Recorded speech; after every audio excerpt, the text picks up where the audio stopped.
अब निमि और हरि के संवाद पर प्रकाश डालेंगे। सत्यम साधना कुटीर आश्रम ऋषिकेश में पधारे हुए परम पूज्य परम आदरणीय आचार्य श्री शांति धर्मानंद जी महाराज समय अनुरोध करता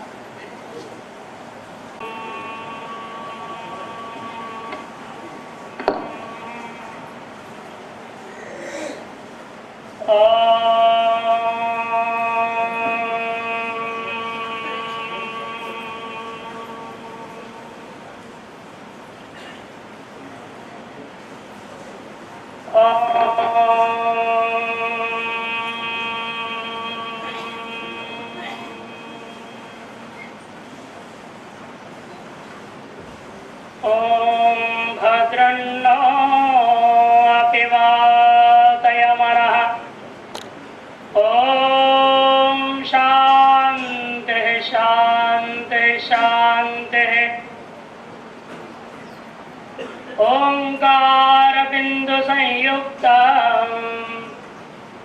नित्यं ध्यायन्ति योगिनः कामदं मोक्षदं चैव ओंकाराय नमो नमः ओंकाराय नमो नमः सानन्दमानन्द वने वसन्तं मानन्दगन्धं हतपापवृन्दं वाराणसीनाथ मनाथनाथं श्रीविश्वनाथं शरणं प्रपद्ये श्री विश्वनाथं शरणं प्रपद्ये।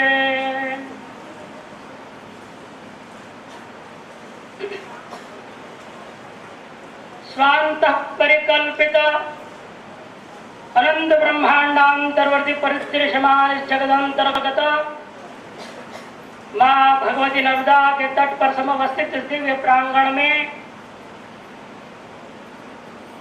पूज्य गुरुदेव के संस्मरण में एकत्रित हुए स्वाभिन्न अनंत स्वरूपांतरवर्ती आप सभी को सब प्रेम ओम नमो नारायण। बहुत ही सुंदर विचार आप लोग श्रवण कर रहे हैं। नवयोगीश्वर संवाद, कुछ लोग योगेश्वर कहते हैं,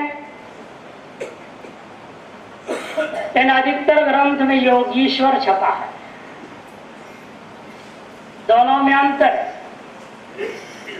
गीता में आता है ना अंत में, यत्र योगेश्वर कृष्ण तत्र पार्थो धनुर्धरः। वहां योगेश्वर कहा भगवान को, योगानाम ईश्वर इति योगेश्वर, वो योगों के ईश्वर है, योगेश्वर होता है। और यह इन नव ऋषियों को क्या कह रहे हैं आप? योगीश्वर है। योगी नाम ईश्वर यदि योगेश्वर, यदि योगीश्वर, योगियों का जो ईश्वर है वह योगीश्वर होता है। योगों का ईश्वर होना अलग है, योगियों का ईश्वर होना एक अलग चीज है।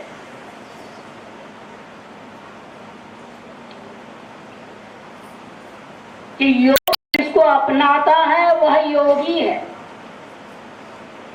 और योगियों पर भी जो उनका भी जो गुरु वह योगीश्वर,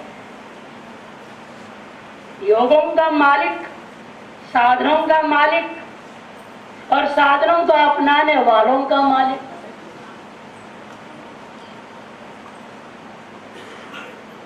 एक तो यह बात ध्यान देने योग्य, और दूसरी बात यह है, जैसे बहुत ही सुंदर ढंग से हमारे पूर्व वक्ता ने वर्णन कर दिया है नव प्रकृति रूपा। भगवान ने परा प्रकृति और अपरा प्रकृति कहा और अप्राप्त प्रकृति को अष्टधा कह दिया। 8 और 1 9 प्रकृतियां। वही नव शक्ति है जिसको नवरात्र में हम नव शक्ति के रूप में पूजा करते हैं। वही नव शक्ति हमारे शरीर के अंदर नव चक्रों के रूप में विद्यमान है। योग दर्शनों में भले और योग शास्त्रों में आता है षट चक्र का भेदन करो, सप्तम चक्र सहस्रार में स्थित हो जाओ। लेकिन शाक्तोपनिषद में नव चक्रों का वर्णन है। नव चक्रम श्री चक्रम नव चक्रम शरीरम इत्यादि वर्णन में हमारे शरीर के अंदर 9 चक्रों का वर्णन किया है। मूलाधार, स्वादिष्ठान, मणिपुर, अनाहत, विशुद्धि, आज्ञा, तालु, सहस्रार और आकाश तत्व, जिसे पराकाश तत्व भी कहते हैं, वह चक्र। अष्ट चक्र भेदन पूर्वक नवम चक्र स्वस्वरूप भूता परमाकाश चक्र में स्थित होना वास्तविक ब्रह्मानुभूति कहा गया है शाक्तोपनिषद में। यथा पिंडे तथा ब्रह्मांडे यथा ब्रह्मांडे तथा यम पिंडे। 4 प्रकार के ऐक्य का चिंतन करने पर ही वास्तविक ज्ञान का उदय हृदय में होता है। पिंड ब्रह्मांड और ऐक्यम, पिंड और ब्रह्मांड की एकता, समष्टि और व्यष्टि की एकता, जीव और ब्रह्म की एकता और शाक्त के प्रक्रिया में बाह्य श्री चक्र का शरीर चक्र के साथ अभेद ऐक्यता के चिंतन। वह जो नव चक्र का भेदन का साधन होता नव ज्ञान विशेष है, उस नव ज्ञान विशेषों को प्रकट करने वाले नव योगीश्वर है। उन नव योगीश्वरों में दूसरे योगीश्वर का नाम यह हरि है, जिनके समक्ष निमिय प्रश्न रख रहे हैं जैसे अर्जुन ने रखा था। गीता में उसी प्रकार का है। राजोवाच अथ भागवतम ब्रूत यद धर्मो यादृशो नृणाम यथाचरति यद ब्रूते ये लिंगर भगवत प्रिय। इन्होंने यह 6 प्रश्न रखा है। अतः भागवतम ब्रूत, भागवत का लक्षण बता दे। कौन है वास्तव भगवान का भक्त, जब भगवत रूपता को प्राप्त करने का अधिकारी कौन है? भागवत का लक्षण मैंने भागवत पुराण का नहीं, भगवान के भक्त को भागवत कहते हैं। उस भागवत का लक्षण बताओ। यह धर्मो, उस भागवत भक्त में कौन सा धर्म है? यादृशो, उसका क्या स्वभाव है? यथाचरति, क्या आचरण है, उसका व्यवहार कैसे होता है? यद ब्रूते, वो बोलता क्या है, कैसे बोलना होता है उसका? और अंत में येर लिंगैर, जिन चिन्हों के कारण से उसने ऐसे कौन से साधन, कौन से चिन्ह अपनाया है जिसके वजह से भगवान का प्रिय हो गया है। यह 6 प्रश्न ही को अर्जुन ने 5 प्रश्नों में डाल दिया था। भगवत गीता के दूसरे अध्याय स्थित प्रज्ञस्य का भाषा समाधिस्थस्य केशव स्थिति किम प्रभाषेत किमासीत व्रजेत किम। वही 6 प्रश्नों को 5 प्रश्नों में अर्जुन ने डाला है। जिस प्रकार से वहां जवाब भगवान श्री कृष्ण ने स्थित प्रज्ञ का लक्षण बताए, समाज का स्थिति को बताया और उसकी स्थिर बुद्धि के स्वरूप को वर्णन किया कि मासी तक कैसे वो रहता है और वह क्या बोलता है, कैसे उसका आचरण है। किम प्रभाषेत किमासीत व्रजेत किम, बिल्कुल लगभग समान है। नव योगीश्वरों के में से यह दूसरा जो योगीश्वर हरि है, ज्ञान प्रधान चर्चा है। यहाँ लगभग पूरा अद्वैत वेदांत को ला रहे हैं, लेकिन कुछ मध्यम कोटि मंद अधिकारी का भी लक्षण बताते हुए योग और अन्य साधनों को भी बताते हैं। हरिर्वाच सर्वभूतेषु यः पश्येत् भगवद्भावमात्मनः भूतानि भगवत्यात्मनि येष भागवतोत्तमः। भागवतों में उत्तम भागवत मेरे सात्विक भागवत, ये सात्विक लक्षण है। और कौन है? जो सकल भूतों में भगवान को देखता है। भगवत भावम सर्वभूतेषु यः पश्येत्, सकल भूतों में जो अनुभव करता है, देखता है। और भूतानि च भगवती आत्मनि एव, अपने आत्मरूपी परमात्मा ब्रह्म में ही सकल भूतों को जो देखता है, एष भागवतोत्तम, वह भगवान के भक्तों में सर्वश्रेष्ठ। सभी में आत्मा को देखना और आत्मा में सबको देखना। जैसे चित्रपट का दृष्टांत दिया गया है, इसलिए कोई चित्र है, प्रत्येक चित्र में उस चित्र का अधिष्ठान मतलब कपड़ा या कागज है या नहीं, और सभी चित्र कहाँ है? उस अधिष्ठान मतलब कागज में ही है या कपड़े में। उसी प्रकार से यह चित्रभूता संसार है। इसलिए क्या कहा? विश्वम दर्पण दृश्यमान नगरी। यह सारा विश्व कैसा है? एक दर्पण में दिखाई देता हुआ नगरी के चित्र के समान है। उसे आत्मनि माया, जो इस आत्मा में माया से परिदृश्यमान इस जगत को देखता है, वह सर्वोत्तम भागवत है। गीता में इस प्रकार के श्लोक आए हुए हैं। सर्वभूतस्तमात्मानं सर्वभूतानि चात्मनि ईक्षते योग युक्तात्मा सर्वत्र समदर्शनः। छठे अध्याय। जो सभी में आत्मा को देख रहा है और आत्मा में सबको देखता है, मैंने खुद को सब में देखो और सबको अपने में देखो। इस प्रकार का अभेद दर्शन करना, अद्वैत दर्शन करना, मैंने अपने आप को दूसरे से भेद कर ना देखना, यह सर्वोत्कृष्ट है।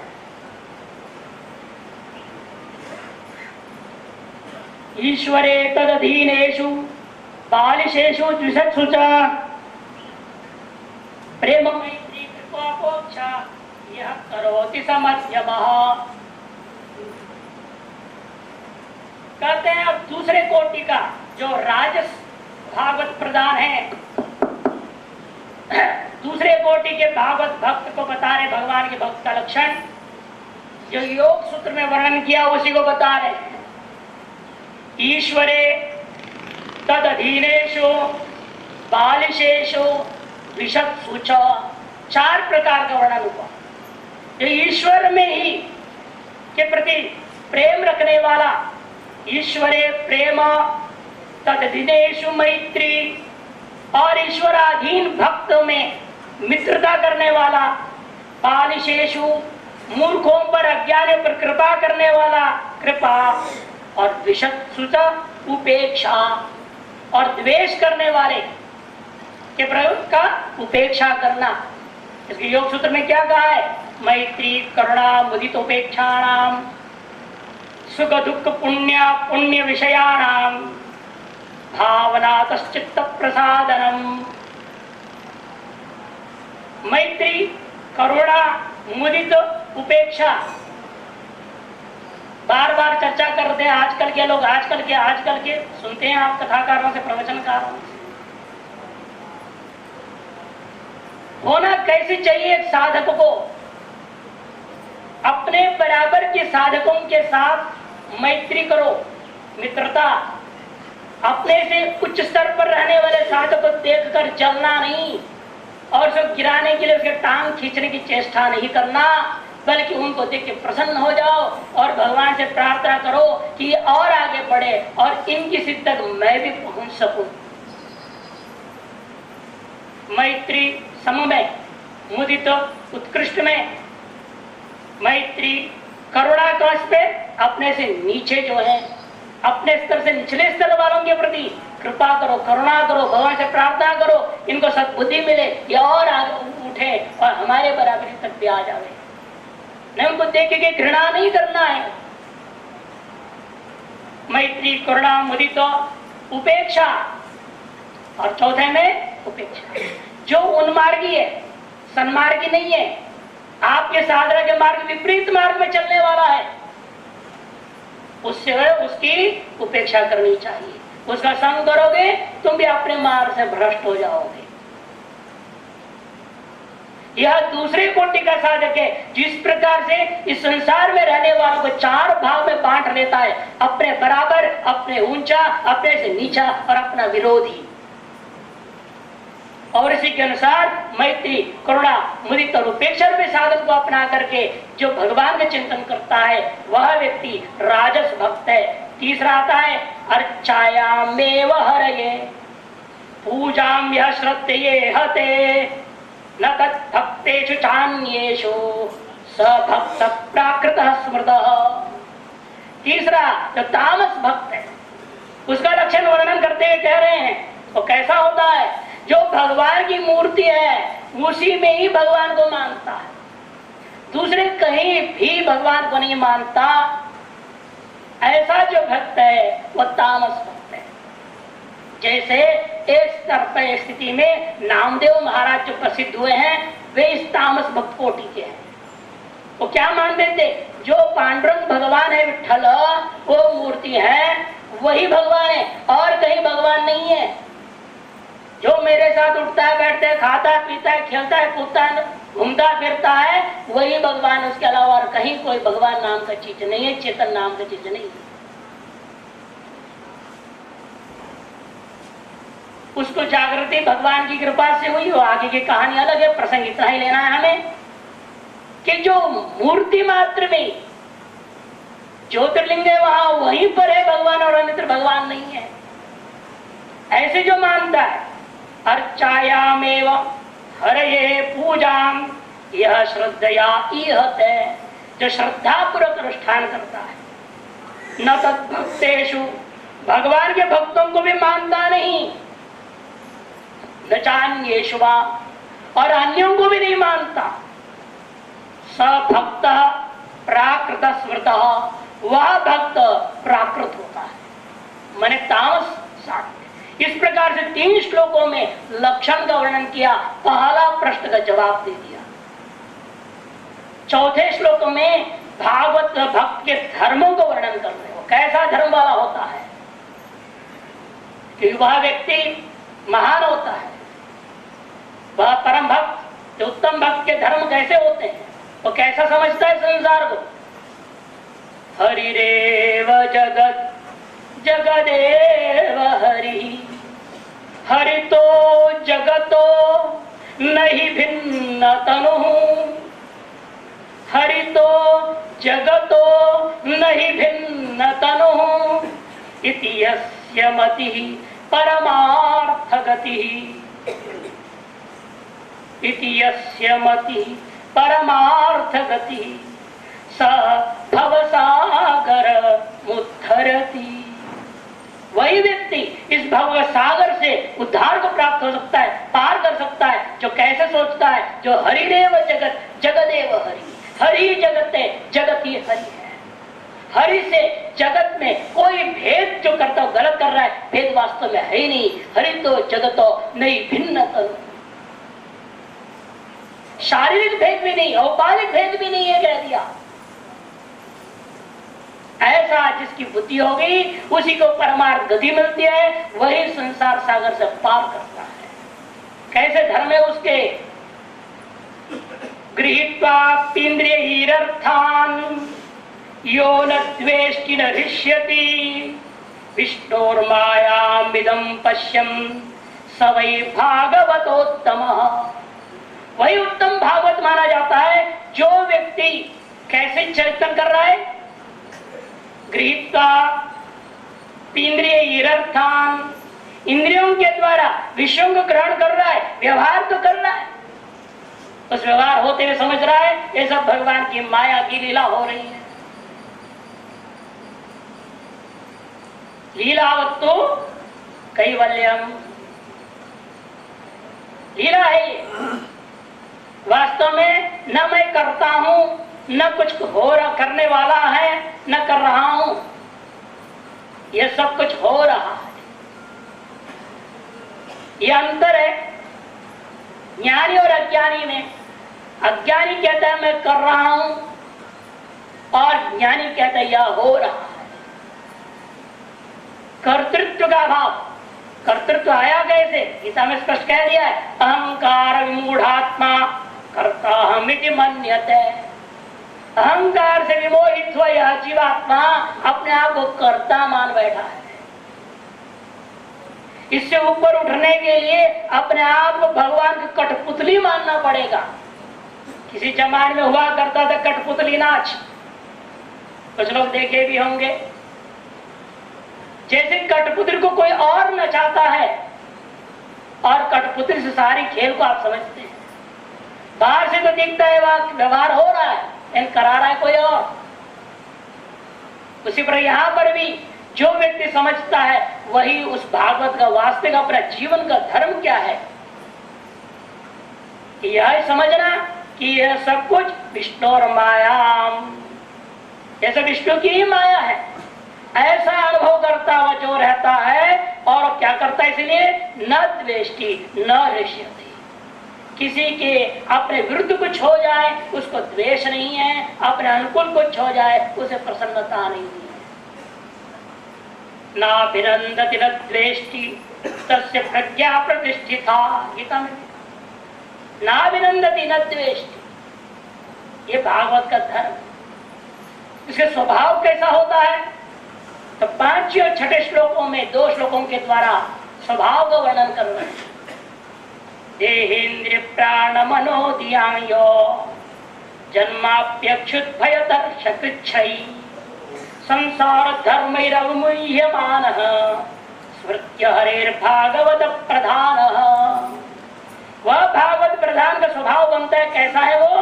देहेन्द्रिय प्राण मनोधियाम्यो, देह इंद्रिय मन बुद्धि ये प्राण, इन सारे चीज का जन्म और उनका मरण, उनका क्षय, भूख प्यास इत्यादि सकल क्लेशों के द्वारा भी, इन संसार धर्मों के द्वारा कभी भी अविमोह्यमाना, कभी मोहित नहीं होता, भ्रमित नहीं होता, और कभी ये नहीं सोचता या मेरे को ऐसा हो गया, या मेरे साथ ऐसा क्यों हो रहा है, मैं क्यों दुखी हो रहा हूँ, मैं रोगी हूँ, मैं भोगी हूँ, मैं योगी हूँ। कोई भी अहंता नहीं।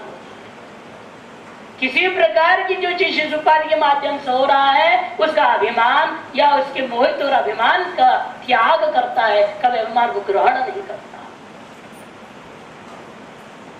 इसलिए कहते हैं गुरु लोग, जो आप साधक संकल्प करते हो, कैसा संकल्प होना चाहिए जीवन का, किस प्रकार का संकल्प करना चाहिए? अधिकतर लोग कहते चतुर्विध पुरुषार्थ प्राप्त्यर्थम, 4 प्रकार की पुरुषार्थ की प्राप्ति के लिए। कोई कहते ईश्वर प्रीत्यर्थम। किसी भी प्रकार के ये सब संकल्प उचित है क्या? तो कहते नहीं। रोग मुक्ति का संकल्प क्षुद्र संकल्प है, धन प्राप्ति का संकल्प क्षुद्र संकल्प है, ईश्वर प्रसन्नता की संकल्प क्षुद्र संकल्प है, ईश्वर अनुग्रह की प्राप्ति का संकल्प क्षुद्र संकल्प है, चतुर्थ पुरुषार्थ की प्राप्ति का संकल्प क्षुद्र संकल्प है। संकल्प होना क्या चाहिए? मैं अपने स्वरूप का अनुभव करना चाहता हूं। जो भी कर्म हो रहा है शरीर से, जो भक्ति हो रही है शरीर से, जो उपासना हो रही है इस मन बुद्धि से, जो सेवा आदि हो रहे हैं, इन सभी के द्वारा मैं अपने स्वरूप का अनुभव करना चाहता हूँ। मैं ब्रह्म का अनुभव करना चाहता हूँ। जिस ब्रह्म से सारा जगत उत्पन्न हुआ, जिस ब्रह्म में जगत स्थित है, जिस ब्रह्म में जगत लय होता है, मैं उस स्वरूप होता अपना स्वरूपता आत्मा ब्रह्म का मैं अनुभव करना चाहता हूं। यह होना चाहिए संकल्प। जो ऐसे संकल्पवान पुरुष होगा वह कभी भी इस शरीर उपाधि से, मन से, वाणी से, प्राण से, किसी के द्वारा भी जिस किसी व्यवहार हो, उस और सुख हो चाहे दुख हो, उन सब परे उठा रहता है। इनसे मोहित नहीं होता, अपने आप को सुखी दुखी नहीं मानता। वह भागवत का स्वभाव है। और कैसे स्वभाव है? न काम कर्म बीजानाम यस्य चेतसि संभवः वासुदेवैक निलयः स वै भागवतोत्तमः। इसलिए कहा भी है ना, वासुदेव सर्वमिति सब आत्मा सुदुर्लभ। वासुदेव क्या चीज है? किसे कहते हैं वासुदेव? रोज महात्माओं को तिलक लगाते हो तो बोलते हो वासुदेव क्या है? वासनात् वासुदेवस्य वासितं भुवनत्रयं सर्वभूत निवासोऽसि वासुदेव नमोस्तुते। वासनात् वासुदेवस्य, यह प्रथम पाठ किसको बता रहा है? ईशावास्यमिदं सर्वं यत्किंच जगत्यां जगत्। इस प्रथम मंत्र के पूर्वार्ध को कह दिया वासनात् वासुदेव। फिर वही निर्गुण निराकार सगुण साकार जब बना, क्या हुआ? वासितम भुवन त्रयम। जो भुवन त्रय रूपेण जो प्रतिवासित दिखाई दे रहा है हमें, यह उसी भगवान निर्गुण निराकार का स्वरूप है, सोपाधिक रूप है। निरुपाधिक वर्णन करने के बाद सोपाधिक वर्णन किया। फिर सोपाधिक में भी स्थूल में उतरते हुए कहते हैं सर्वभूत निवासों से, सकल भूतों में विद्यमान वह ईश्वर। ऐसे उस वास्ते को मैं नमस्कार करता हूं। उसी के बारे में कह रहे हैं, जो व्यक्ति काम कर्म बीजाना यस्य चित्ते से न संभव, किसी भी कामना, किसी भी कर्म का बीज के भी मनुष्य की वासना को भी अपने अंदर पैदा होने नहीं देता। इतना विवेक, इतनी वैराग्य कि उसके अंदर कोई कामना नहीं जगेगी, उसके अंदर कोई कर्म की प्रवृत्ति नहीं होगी, और इनका बीज को भी मैंने वासनाओं को भी जगने नहीं देता। कैसे से होता है उसमें? क्योंकि वासुदेव वैक निलय, क्योंकि एकमात्र वासुदेव के शरण में है। कल भी चर्चा करते हुए कहा था मैंने, चरण शब्द महाराज जी की शब्दावली होती थी, चरण ही शरण है, चरण ही शरण है। व्याकरण से विचार करोगे तो कहोगे क्या महाराज जी ने कह दिया, चरण शरण शब्द का कितना फर्क है। लेकिन चरण से चला शरण पाया, चरण से चला तो शरण पाया, तो अंत चरण भी शरण ही हो जाता है। समय अभाव इसकी विस्तृत व्याख्या नहीं कर रहा हूं, लेकिन बहुत गंभीर विषय आप सबके अनुसंधान करने के लिए मैं केवल उसको महाराज जी के वचन को दोहरा दिया हूं। और उसका व्यवहार कैसा होता है? व्यवहार कैसा है उसका? न यस्य जन्म कर्मभ्याम न वर्णाश्रम जाति भी सज्जते अस्मिन्नहं भावो देहे वैसा हरि प्रिया। वह हरि का प्रिय होता है, जिसकी इस व्यवहार से हरि उसके प्रति प्रसन्न होते हैं। क्या व्यवहार होता है उसका? न यस्य जन्म कर्मभ्याम, जन्म और कर्म से किसी भी प्रकार का, और न वर्णाश्रम जाति भी, वर्ण आश्रम जाति इनके द्वारा न सज्जते, इनमें किसी भी प्रकार की आसक्ति नहीं, चिपकाव नहीं रहे। हम लोग के अंदर क्या, मैं मनुष्य हूं, सबसे बड़ा खतरनाक काम हो रखा है, मैं मनुष्य समझ गया, मैं जीव हूं, मैं मनुष्य हूं, जिसने मैं मनुष्य, फिर मैं ब्राह्मण हुआ तो क्षत्रिय हुआ तो वैश्य हुआ तो शूद्र, फिर उसके साथ जुड़ गया मैं ब्रह्मचर्य आश्रम वाला हूं या गृहस्थ आश्रम का हूं, मैं वानप्रस्थ आश्रम को या संन्यास आश्रम का हूं, वर्ण आश्रम और तो प्रजातियों के लफड़े में फंस जाते हैं। हम जितनी क्षुद्रता में जा रहे हैं उतने ही हम परमात्मा से दूर होते जा रहे हैं। यही दूरी है। उस अपरिच्छिन्न स्वरूप में हम अपने आप को परिच्छिन्न करते जा रहे, छोटा छोटा छोटा छोटा होते जा रहे। आत्मा जीव अपने आप में मानना, यह मान्यता ही शुद्धता ही। अपरिच्छिन्न को आपने परिच्छिन्न कर दिया, उसको और परिच्छिन्न। जीव में भी मैं मनुष्य हूं और छोटा हो गए, मनुष्य में ब्राह्मण हूं और छोटा, उसे मैं ब्रह्मचारी हूं या सन्यासी हूं और क्षुद्रता। जितनी क्षुद्र होते जा रहे हो उतनी ही इस संसार के माया के जगड़न में जकड़ते जा रहे हो। इन चीजों में जितना त्यागते जाओगे उतना ही तुम हरि के प्रिय होते जाओगे।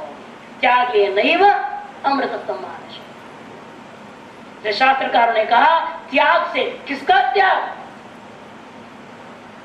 केवल घर गृहस्थी का त्याग नहीं कि मैं रंग बिरंग नहीं पहनूंगा, एक ही रंग पहन लूंगा, सब रंगों को त्यागना, एक रंग को अपना ले, ये भी तो खराब हो गया। किसी को तो पकड़ लिया तुमने, 7 रंग को छोड़ा और एक रंग में मोह हो गया, यह भी अनुचित है। त्यागे नहीं अमृतत्वमाशु। जाति का अभिमान को त्यागो, आश्रम अभिमान त्यागो, वर्ण का अभिमान को त्यागो, जीवाओं का अभिमान को त्यागो। ये त्यजति त्यज, इसलिए कहा जिस अहंकार के द्वारा इन सब को त्यागते हो, जिस दिन बस अहंकार को भी त्याग दोगे उसी दिन तुम हरि हो जाओगे। इसलिए त्याग में जितनी बढ़ोतरी होती जाती है, जितने तुम त्यागते जाओगे उतने तुम हरि का प्रिय होते जाते हो। यही उसका व्यवहार होता है, त्यागना ही उसका मुख्य व्यवहार है। और कहते हैं न चलती भगवत पदारविंदा। वो क्या बोलता है कि प्रभाषे तक जवाब दे रहे हैं। यद भूति जो है प्रश्न में कहा गया था, कद न चलती भगवत पदारविंदा लवण निमिषार्धमपि सवैष्णवाग्र्य। वह वैष्णव में श्रेष्ठ है, भागवत भक्त वही श्रेष्ठ है जो आदि लव कितना समय पता है आप जो जान रहे हैं? मिनट, अंग्रेजी भाषा में मिनट। 1 मिनट में आपके 60 सेकेंड है। उस 1 सेकेंड का विभाजन करो। हम लोग क्या विकला बोलते हैं, विकला से भी और नीचे जाओ कला में, कला से काष्ठा, काष्ठा से भी नीचे जाओ लव। इतनी सूक्ष्म विभाजन काल का सनातन धर्मियों ने किया है। उस लव के भी आधे उतने समय तक के लिए भी जो भगवान का विस्मृति न हो, भगवान को हम भूले ना, भगवान का नाम स्मरण करता है, अपने स्वरूप का चिंतन करता है, वह व्यक्ति ही भागवत प्रिय है। सर्वश्रेष्ठ भागवत का दिया न चलती, वो हटता नहीं, अलग नहीं होता, दूर नहीं होता, छोड़ता नहीं किसे? भगवत पदारविंदा, भगवान के चरणारविंदों से अलग नहीं होता, क्योंकि जानता है यह चरण ही शरण है और जो चरण रूपी शरण में पहुंचा वह वही हो जाएगा। इसे उसे छोड़ता नहीं। कितने देर के लिए? लवन निमिषार्धम अपि, एक लव या 1 निमिष के आधे में भी, उतने देर के लिए भी नहीं छोड़ता वह व्यक्ति स वैष्णव, वह वैष्णव। इस प्रकार से यहां पर और भी श्लोक हैं, समय अभावात क्षमा चाहते हुए अंत में एक ही बात सबका सार है जो गीता का अंतिम में जो कहा हुआ, सर्वधर्मान परित्यज्य मामेकम शरणं व्रज। ये जो श्लोकार्थ है, यह इसका सार यहाँ पर जो ग्रहण हो रहा है, इसको आप अपने जीवन में अपनाएं। निश्चित रूप में ना आप भागवत प्रधान होंगे, उत्तम भागवत हो जाएंगे, अर्थात जीवन मुक्तता का अनुभूति यही इस शरीर में रहते हुए हो सकती है। यही मंगल कामना करता हूँ। गुरुदेव के चरण और विचरण से निवेदन है कि आप सब पर कृपा करें, हम सब पर कृपा करें, सभी स्थिति को प्राप्त करें। हरिओम तत्सत, हरिओम तत्सत, हरिओम तत्सत। इसी क्रम में नीमी और चमस जो ऋषि है मुनि, उनके संवाद पर प्रकाश डालेंगे। कई थल हरियाणा से पधारे हुए परम पूज्य परम आचार्य महामंडलेश्वर स्वामी श्री विरागानंद गिरी जी महाराज, मैं स्वामी जी से अनुरोध करता हूँ। व्याख्याता सर्ववेदान्तास्तान् नित्यं प्रणतोऽस्म्यहम्, तान् नित्यं प्रणतोऽस्म्यहम्। श्री गुरुदेव भगवान की। श्री राम जय राम जय जय राम।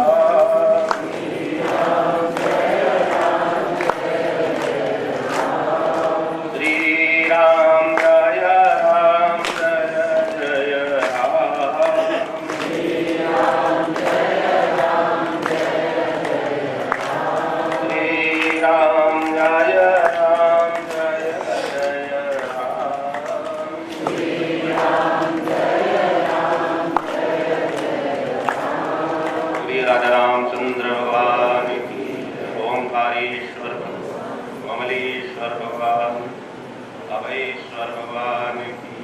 नर्मदा में हर हर हर हर स्मरणीय ब्रह्मलिंग पूज्य स्वामी जी महाराज मंच पर विराजमान, साधना सदन हरिद्वार से पधारे हुए वर्तमान सभा के अध्यक्ष परमादर्श आचार्य महामंडलेश्वर पूज्य महाराज जी एवं वर्तमान आश्रम के पीठाधीश्वर जी महाराज तथा मंच संचालक जी महाराज एवं इस काशी से पधारे हुए भागवत मर्मज्ञ स्वामी जी एवं कैलाश आश्रम से पधारे हुए स्वामी विद्यानंद पुरी जी महाराज तथा हमारे निकट ऋषिकेश से आए हुए परम विद्वान ब्रह्मनिष्ठ श्रोत्रिय स्वामी शांति धर्मानंद जी महाराज एवं काशी से सकल शास्त्र निष्णात ब्रह्मचारी दिव्य चैतन्य जी एवं यहीं से शिक्षित स्वामी अखंडानंद जी महाराज, यतिवृंद भक्तगण एवं भक्तिमती माताओं, आप बड़े सौभाग्यशाली हैं जो कि अनेक संतों के मुख से ज्ञानामृत का श्रवण, ज्ञानामृत का पान कर रहे हैं। अब यहाँ पर राजा जनक पूछ रहे हैं चमस से, वैसे चमस एक पात्र है लेकिन यहाँ चमस ऋषि का नाम है। क्या राजा राजोवाच, राजा क्या पूछ रहे हैं? भगवंतम हरिम प्रायो न भजन्त्यात्मवित्तमा तेषाम अशांत कामानाम का निष्ठा विदितात्मनाम। कहते हैं आत्मवित्तमा, ये जो ऋषि आए हैं नव योगीश्वर, नवनाथ है, नवज्ञान है, दिव्य ज्ञान, तो ये उसमें चमस से पूछ रहे हैं राजा जनक निमि, क्या पूछते हैं? हे आत्मवित्तमा, आप लोग आत्मा के विषय में निष्णात हैं। भगवंतम हरि प्रायो, प्राया करके भगवान हरि को, हरति पापानि की हरि, हरि किसको कहते हैं? जो पाप को हरण करे उसे, उसी का नाम हरि है। जो पाप को दूर करे वो है हरि। पापानि, पाप माने सबसे बड़ा पाप है अज्ञान, अज्ञान को भी दूर करे और अज्ञान का कार्य है अन्यथा ग्रहण, अहंकार आदि। ये अहंकार आदि जो है अन्यथा ग्रहण है। अहंकार है व्यष्टि में, समष्टि में जगत का अस्तित्व और फिर उससे होने वाली ममताएं, राग देश, पाप पुण्य और फिर शरीर ग्रहण, ये सब क्या है? पाप ही है, पाप रूप है। इसलिए जो इन सब को दूर कर देता है, अज्ञान को भी दूर कर देता है अपनी कृपा कटाक्ष से, और अन्यथा ग्रहण, मिथ्या ज्ञान, मिथ्या विनिवेश, इनको भी दूर कर देता है। मानस पाप अभी श्रवण किया था प्रातः काल, मानस पाप, इन सबको जो दूर कर देता है उसका नाम हरि। हरि कोई साधारण नहीं, दो अक्षर का नाम है हरिति द्वयक्षरम। तो अज्ञान को भी जो दूर कर देते हैं और उनका कार्य जो है मिथ्या ज्ञान आदि दूर कर देते हैं, उसको कहते हैं हरि। इसलिए हरि नाम ये साधारण नाम नहीं, बड़ी भारी महिमा है। इसका जो सदा स्मरण करते हैं उनका कल्याण हो जाता है।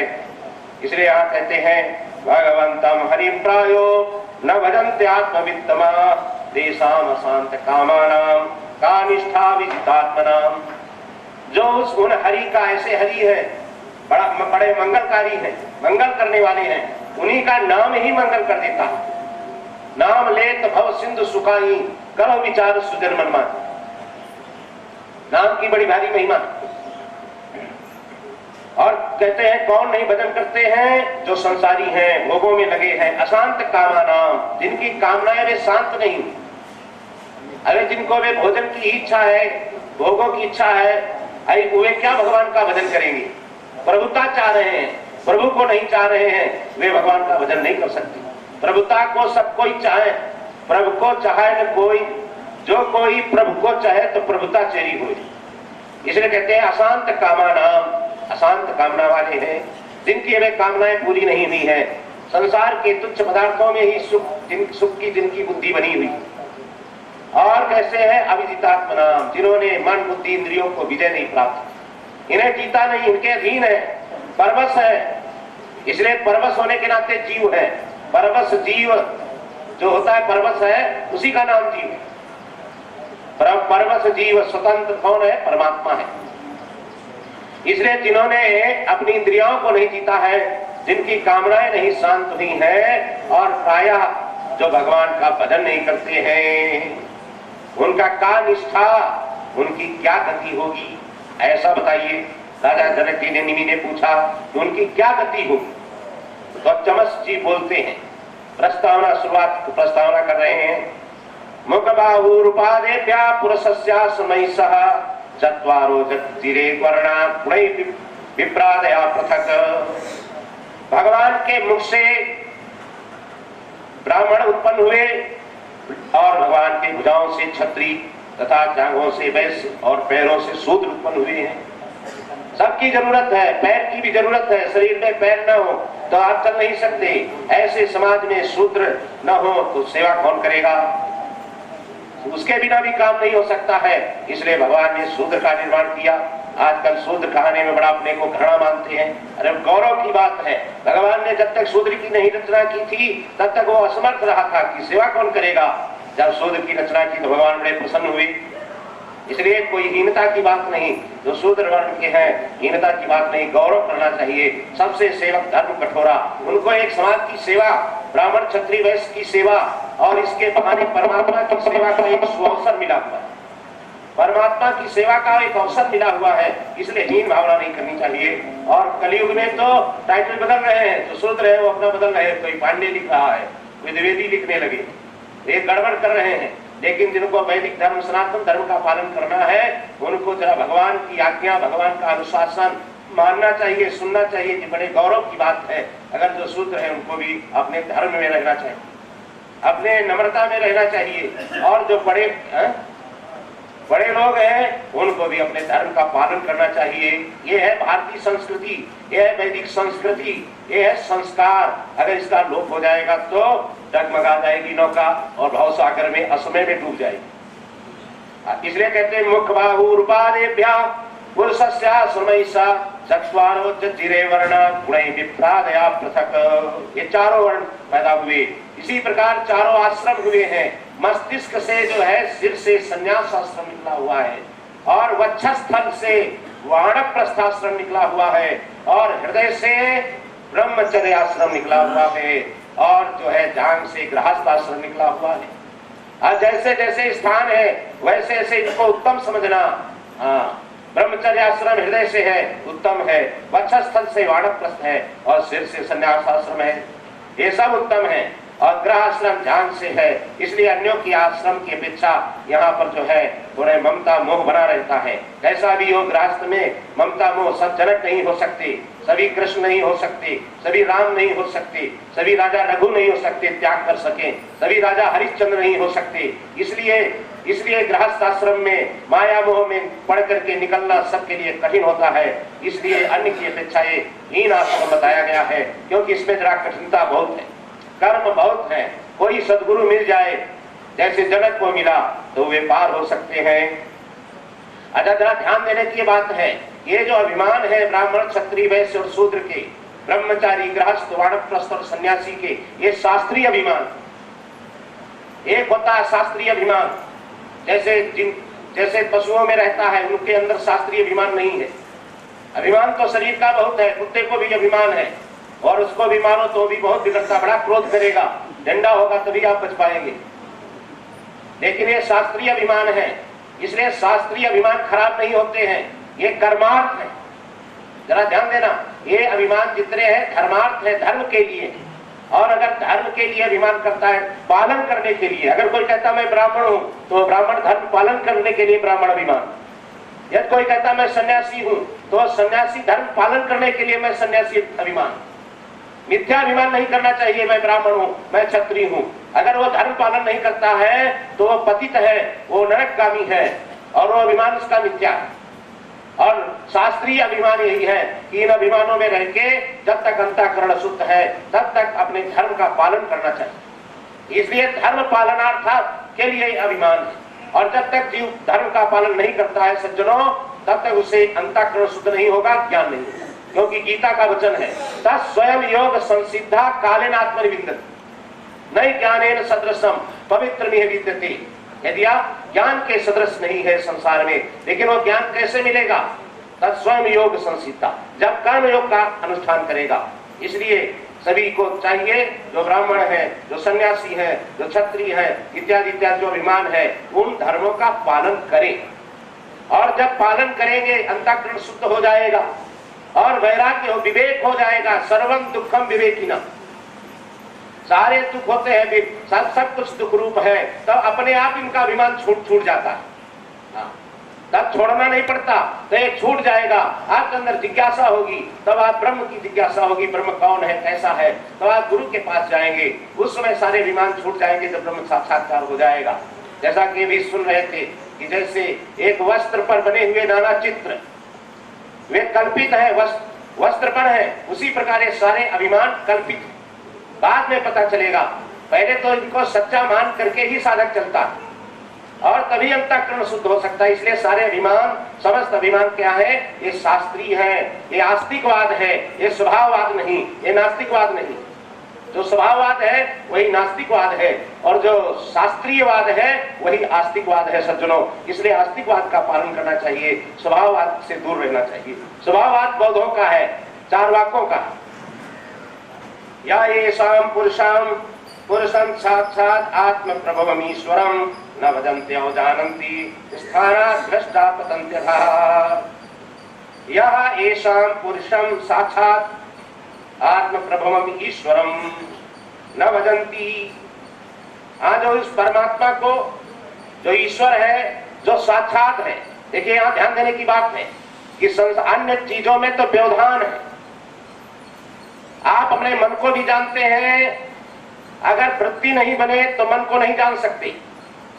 संकल्पात्मिका वृत्ति बनती है तो मन जाना जाता है चिदाभास के द्वारा, चेतन के द्वारा। निश्चयात्मिका वृत्ति होती है तो चिदाभास से जानी जाती है। स्मरणात्मिका वृत्ति होती है तो चिदाभास से जानी जाती है। अंतःकरण भी बिना चिदाभास के नहीं जाना जाता, लेकिन परमात्मा को जानने के लिए कोई बीच में व्यवधान नहीं, वो साक्षात पुरुष। इसलिए जो साक्षात है, जिसमें कोई व्यवधान नहीं है, उसको कहते हैं साक्षात। वो आप हम सबका आत्मा है, लेकिन अज्ञान के कारण, सत्संग न सुनने के कारण, पद पदार्थ का ज्ञान न होने के कारण, श्रद्धा न होने का कारण, धारणा न होने के कारण, आस्था न होने के कारण हम उसको अपने हृदय में धारित विचारित नहीं करते हैं। इसलिए वह परमात्मा अत्यंत अपना स्वरूप होता हुआ वह दूर सा प्रतीत हो रहा है वो अपना स्वरूप। उसको, उसी को बतलाने के लिए यहाँ पर साक्षात पद दिया गया है।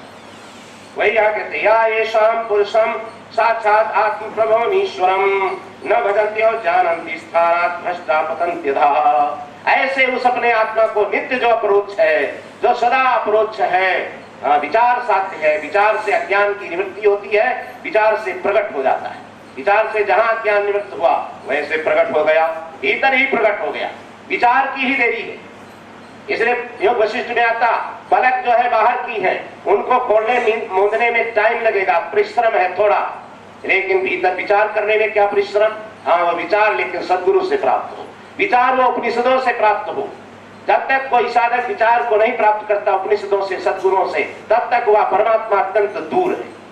जब वह विचार प्राप्त हो जाता है तो वह अत्यंत निकट अव्यवधान, जिसमें कोई व्यवधान नहीं है, वह साधक का अपना स्वरूप है, कोई व्यवधान नहीं, अत्यंत निकट नित्य उपलब्ध स्वरूप आत्मा, वह नित्य उपलब्ध स्वरूप आत्मा है।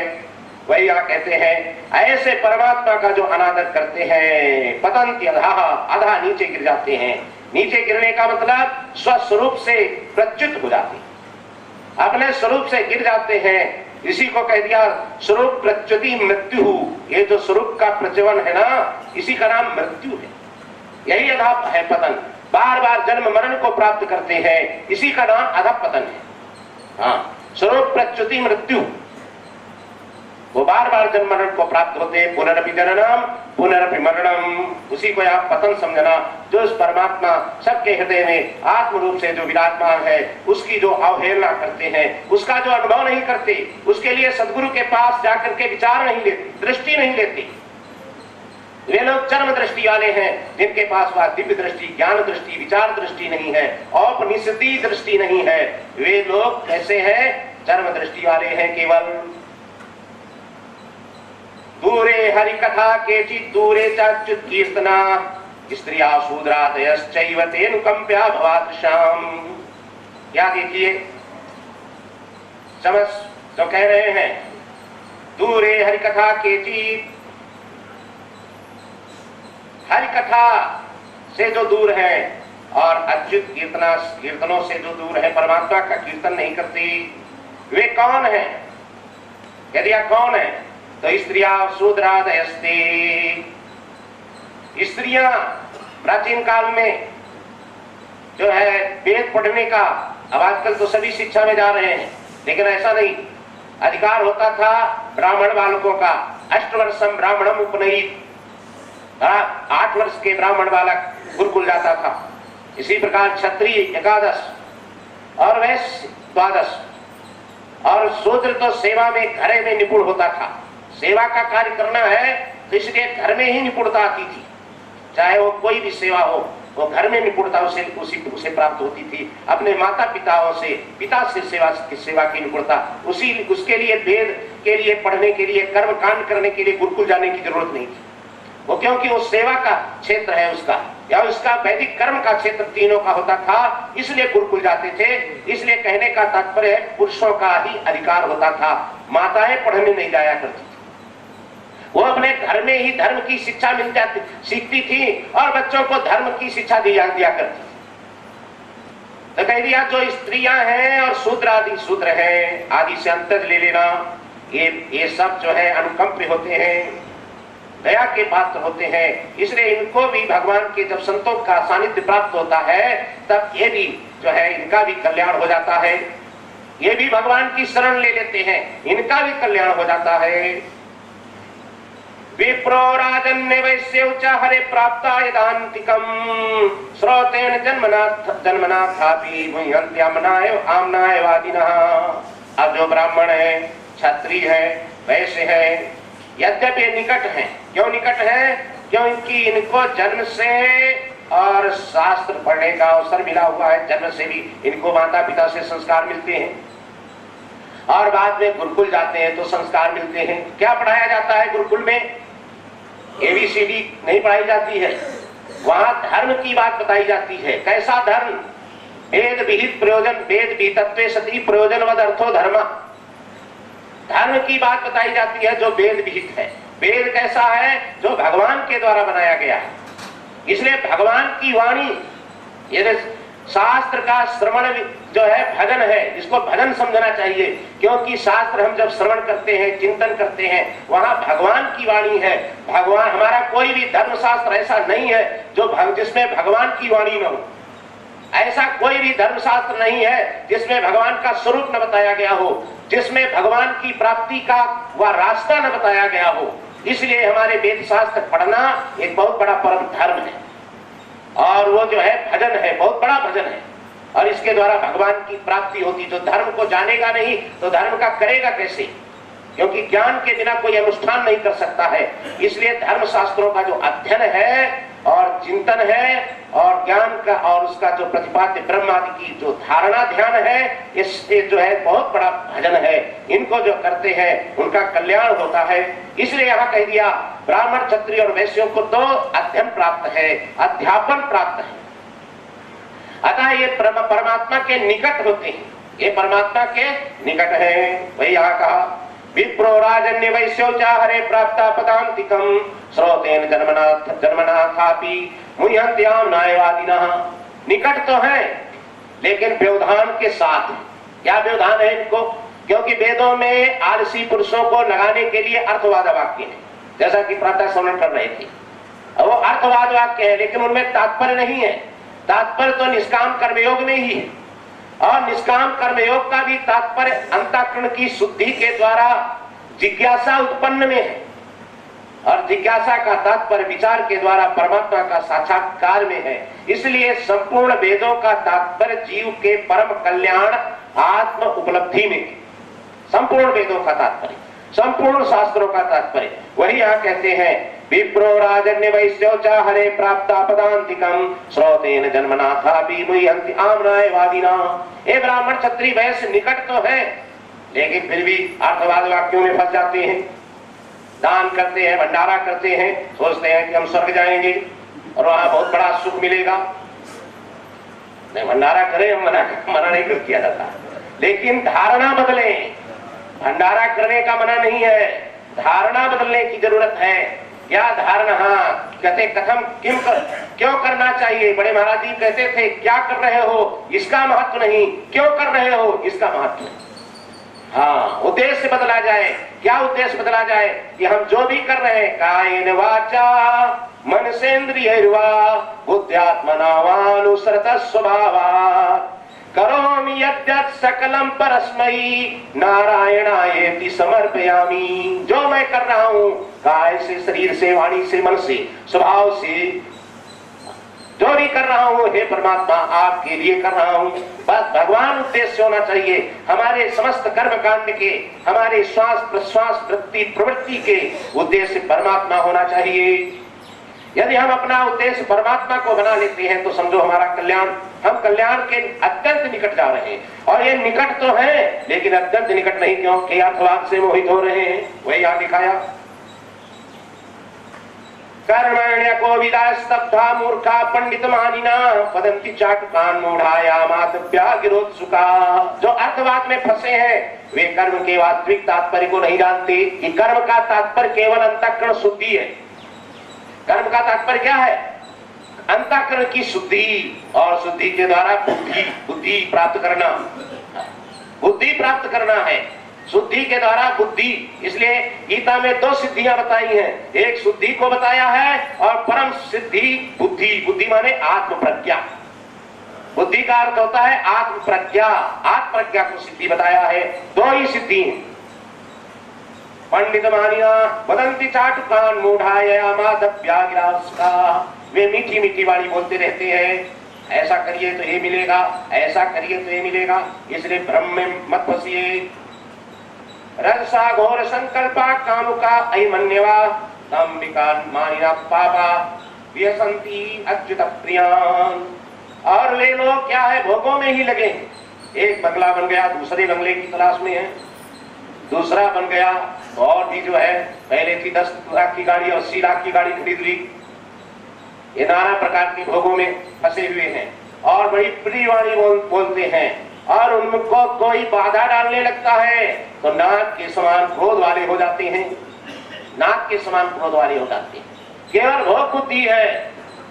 धर्म कर्म कर रहे हैं लेकिन भोग बुद्धि है, और उसमें कोई बाधा डाल रहा है तो अत्यंत कुपित हो जाते हैं।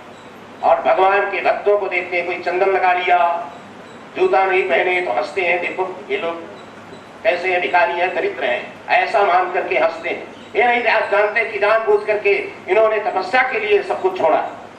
सज्जनों का सम्मान नहीं करते, भक्तों की सेवा नहीं करते हैं, हंसते हैं। ऐसे लोग भी हैं।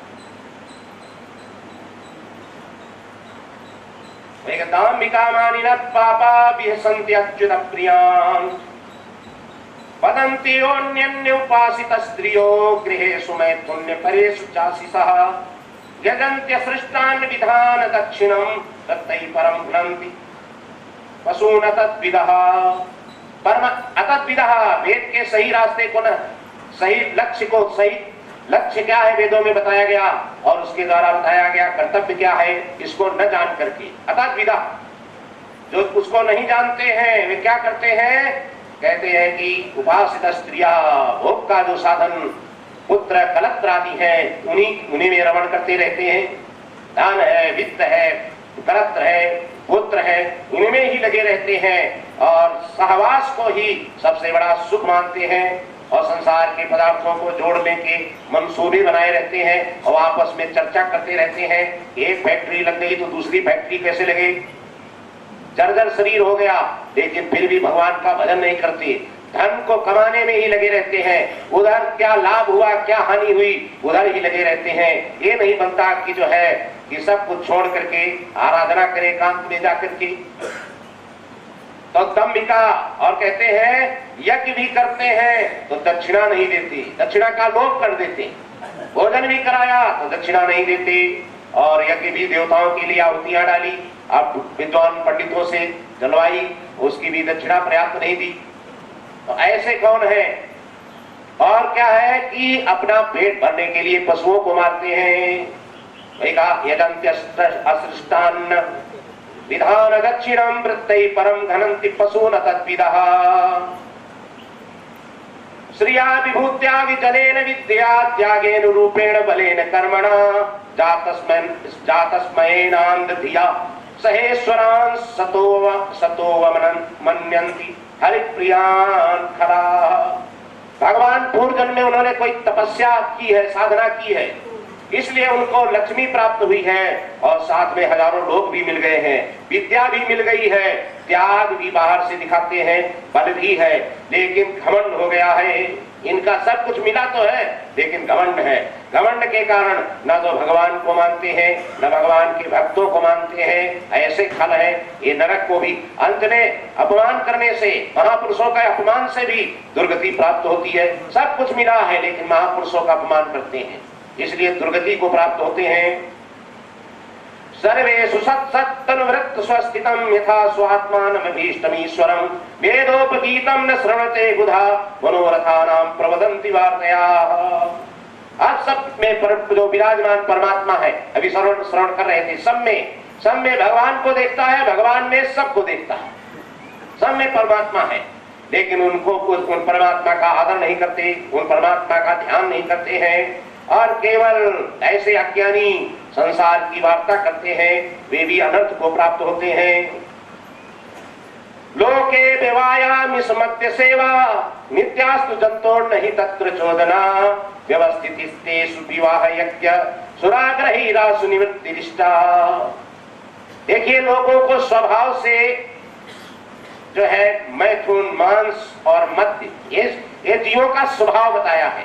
मैथुन, मांस और जो है मद्य का जो सेवन है, ये तो जीवों का स्वभाव है, यहाँ शास्त्र नहीं बताता। इसके लिए शास्त्र ने आज्ञा नहीं दी है, ये तो स्वभाव है। शास्त्र क्यों आज्ञा देगा? शास्त्र तो जो है अज्ञात ज्ञापको विधि, अज्ञात ज्ञापको विधि ही। विधि क्या है? जो अज्ञात को बताए। ये तो स्वभाव है, इसको क्या बताएगा? खाने के लिए थोड़ा बताएगा कि खाना चाहिए, हाँ इतना बताएगा, नियम बताएगा। बाएं हाथ से खाते हो तो दाहिने हाथ से खाओ, खड़े खड़े खाते हो तो बैठ के खाओ, जूता पहन के खाते हो तो जूता खोल के खाओ, ये बताता है, केवल नियम करता है। और खा के बाद मुक्त हो, ये नहीं रुमाल से मुख पोंछ लिया, ऐसा भी होता है। तो नियम बताता है, भोजन के लिए नहीं बताता। भोजन तो प्राप्त है, नियम बताता है कि कैसे भोजन करना चाहिए भगवान का नाम लेते हुए। इसलिए इनकी जो प्राप्ति है स्वभाव से है और शास्त्रों ने इनका नियंत्रण किया है, मर्यादा बांधी है। क्या मर्यादा बांधी है?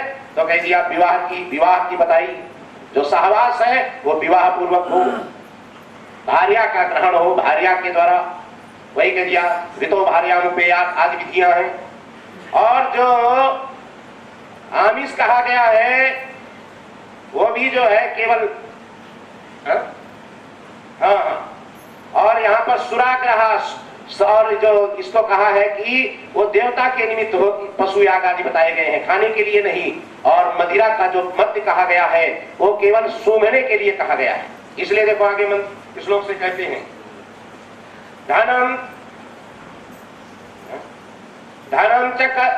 च धर्मैक फलम यतो वै ज्ञानम सविज्ञानम अनुप्रशांति ग्रहेषु युज्यन्ति कलेवरस्य लज्जुम न पश्यन्ति दुरंत वीर्यम। ये जो धन हमें मिला है ये किस लिए मिला है? केवल धर्म करने के लिए। ये धर्म करने के लिए मिला हुआ है। लोभ होता है। राजा रघु सब कुछ दान कर दिए, मिट्टी के पात्र घर में रह गए, वास्तव में अपने लिए धन रहे इसके लिए भी नहीं मिला, ये दान सेवा के लिए मिला हुआ है। लेकिन लोग लोभ में इसको समेटते रहते हैं। और सेवा करिए, लेकिन सेवा किस लिए करिए? कीर्ति के लिए नहीं, धर्मार्जन करिए। इसलिए करिए परमात्मा के लिए, और परमात्मा का ज्ञान प्राप्त करिए, परमात्मा का विज्ञान प्राप्त करिए, और विज्ञान प्राप्त करके परम शांति को प्राप्त कर लीजिए। और जो परम शांति को प्राप्त करते हैं उसी को यहाँ कह दिया कि परम शांति मृत्यु न पश्यन्ति दुरंत वीर्यम। वो मृत्यु को नहीं देख रहे हैं और मृत्यु के शिकार हो जाते हैं। लेकिन जो लोग धर्म का पालन ज्ञान के लिए करते हैं, क्रम समुच्चय, और वे उनका कल्याण हो जाता है। यद घ्राण बच्चों विहता सुरायास तथा पशोरालवनम न हिंसा एवं विवाया प्रजया नरत्या इमं विशुद्धम न विदुस्वधर्मम। और जो वहां कहा गया है घ्राण भच्छा, वो जो सुरा बताई गई है किस लिए बताई गई है? केवल सूंघने के लिए, पीने के लिए नहीं। हाँ, सुरापान सबसे निषिद्ध है, इसलिए सुरापान नहीं करना चाहिए। और शास्त्रों में जो बताया गया है केवल सूंघने के लिए कहा गया है। और पशु का स्पर्श कहा गया है, हिंसा नहीं कही गई है, हिंसा नहीं कही गई है। और जो विवाह आदि के कर्म बताए गए हैं उनका क्या उद्देश्य है? वो केवल प्रजा के लिए है, संतति के लिए है, कुल परंपरा चलाने के लिए है। वो रति के लिए नहीं है, रति मति के लिए नहीं है, केवल प्रजा की उत्पत्ति के लिए है। इमाम विशुद्धम, ये विशुद्ध धर्म है। लेकिन जो अज्ञानी है, जिन्होंने सत्संग का सेवन नहीं किया, शास्त्रों का जिन्होंने अध्ययन नहीं किया, गुरु के पास जाकर के सीखा समझा नहीं, वे इस विशुद्ध धर्म को नहीं जानते। इमाम विशुद्धम न विदु स्वधर्मम एवं विदो संता स्तब्धा सदभिमानिना पशून दुर्हन्ति विश्रब्धा प्रेत्य खादन्ति तेजतान। ऐसे जो अज्ञानी हैं वही पशुओं को मारते हैं। और पशुओं के, जब पशु को आप मारेंगे तो पशु भी दूसरे जन्म में, जो पशुओं को मारते हैं पशु भी दूसरे जन्मों में उनको मारते, निश्चित है, पशु मारेंगे उनको। दुसंता परकायेषु स्वात्मानम महरिमीश्वरम मृत केशानुबंधेस्मिन् बद्ध स्नेहा पतन्त्यधा। जो लोग सर्वत्र परमात्मा को नहीं देखते, सबकी आत्मा में आत्मा ही परमात्मा है, ऐसा नहीं देखते। अच्छा, आत्मदर्शन करें तो किसी भी प्रकार से राग द्वेष नहीं रहेगा, लेकिन आत्मदर्शन नहीं करते। क्या दर्शन करते हैं? दूसरे के दोषों गुणों का चिंतन करते हैं, दूसरों के गुणों में दोष देखते हैं। ये सबसे बड़ा अनर्थ का कारण है। सब में आत्मा को न देख करके दूसरों में दोष गुण देखते हैं, और दोष गुण में भी विवेक करें। दोष को दोष, गुण को गुण देखें तब तो ठीक है, गुण को ग्रहण करें, दोषों की उपेक्षा कर दें तब भी कल्याण हो जाए। लेकिन गुणों में दोष देखने लगते हैं, इसी को कहते हैं असूया। और वे जो है पतन को प्राप्त होते हैं। इसलिए किसको देखना चाहिए? शास्त्र निर्देश कर रहा है सर्वत्र परमात्मा को देखो, सबका अधिष्ठान है, सबके हृदय में विराजमान है सच्चिदानंद परमात्मा जो वेद प्रतिपाद्य है, उसका दर्शन करना चाहिए। शरीर का दर्शन नहीं करे, गुण दोषों का दर्शन नहीं करे। यदि करना है तो गुण को गुण देखे, दोष को दोष देखे। अगर देखने की बुद्धि नहीं है, गुण को गुण, दोष को दोष देखने की बुद्धि नहीं, तो उल्टा हो जाएगा, गुणों में दोष देखेगा, असूया हो जाएगी, पाप हो जाएगा। ऐसे असूयावान को ज्ञान नहीं प्राप्त होता। ऐसे असूयावान जो है कल्याण को नहीं प्राप्त होते हैं। वे कह दिया पतंत्य रहा, वे नीचे गिर जाते हैं। दुसंता परकायेषु स्वात्मानम हरिमीश्वरम मृत केशानुबंधेस्मिन् बद्ध स्नेहा पतन्त्यधा। शरीर में ममता करते हैं, आत्मा में ममता और अहम न करके शरीर में अहम करते हैं, शरीर के संबंधियों से जुड़े रहते हैं, मोह से जुड़े रहते हैं, वे नरक को प्राप्त होते हैं। ये कैवल्य मत संप्राप्ता ये तीव मूढ़तां त्रैजवर्गिकाय क्षणिका आत्मानं धातयन्ति ये ते आत्मनो शांता ज्ञाने ज्ञानमानिना सीदन्ति अकृतकृत्या वै कालध्वस्त मनोरथा हित्वात्यायास रचिता गृहापत्य सुरत श्रियात्मो विसन्ति अनिच्छन्तो वासुदेव परांमुखा। आप कहते हैं कि थोड़े बहुत ज्ञानी है, मूढ़ तो नहीं है, लेकिन थोड़े बहुत ज्ञानी है, मूढ़ नहीं है, लेकिन फंसे कहाँ रहते हैं? थोड़े बहुत ज्ञान में, धर्म अर्थ को काम में फंसे रहते हैं। अगर पूर्ण विचारवान होते तो मोक्ष में फंसते, मोक्ष में नहीं फंसते हैं, इसलिए वे भी अपना आत्मघात कर रहे हैं। और वे अपने को जो है कहते हैं, ऐसे आत्मघात करने वालों को कभी शांति नहीं मिलती है, केवल उनका परिश्रम ही परिश्रम होता है और वे वसुदेव से परांगमुख होते हैं, परमात्मा से विमुख होते हैं। ऐसे जो परमात्मा से विमुख रहते हैं उनको शांति नहीं मिलती। इसलिए क्या सारांश का है? सारांश यहाँ बताया, सिरधारी जो है आयस करह तुम्हारा परम धर्म यह नाथ हमारा। निचोड़ यही है कि भाई परमात्मा की आज्ञा का पालन करो, वेद शास्त्र सुनो, पढ़ो, उनमें जो परमात्मा की जो आज्ञाएं हैं, जो शास्त्रीय अभिमान है, जो शास्त्रीय कर्मकांड है, उनका पालन करो, उनका पालन परमात्मा के लिए उन कर्मों को न्यौछावर करो फल के सहित और अपना कल्याण करो। इस प्रकार यह निचोड़ शास्त्रों का जो है बताया गया। समस्त ऋषि ने नियम को बताया, इसको धारण करके अपना कल्याण करो। समय हो गया, बोलिए शंकर भगवान की, गुरुदेव भगवान की, हर हर। इस सत्र के